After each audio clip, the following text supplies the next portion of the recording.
என்கிட்ட வரணும், நீ என்கிட்ட வரணும், நீ எங்க கிட்ட வரணும், நீ எங்க கிட்ட வந்து நிக்கணும், நீங்கள் எங்களுக்கு உதவி செய்யுங்கள் அப்படின்னு வருவேன். இன்னைக்கு வந்து ரொம்ப ரொம்ப கேட்டகரைஸ் பண்ற. ஒரு கேள்வி கேட்டாலே வந்து உடனே வந்து இவர்களுக்கு பின்னாடி இது இருக்கிறார்கள், உடனே வந்து கேட்டகரைஸ் பண்ணி யார் கூட்டின்னு வர? எங்க வீட்டுல இருந்து ஒரு அண்ணனை கூட்டிட்டு வந்து நிக்கிற நீ பார். அவருடைய குரல் தான் சமூகத்துக்கு தேவையான குரல். என் குரல் வந்து பிரிச்சிடுமா? டேய், நோயுடைய ஒரு சமூகத்தை நோய் இருக்குதுன்னு சொல்றதுல என்னுடைய பிரச்சனைன்றது வந்து சரியானது. இந்த சமூகம் நோயுடைய சமூகமா இருக்கு.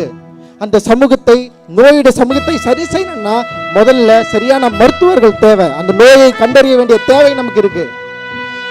ஸோ நோய் இருக்குன்னு நம்ம சொன்னோன்னு வச்சுக்க, உடனே வந்து இவன் தான் நோயை பரப்புறான், சமூகத்தில் பிரிவினையை உண்டாக்குறான்.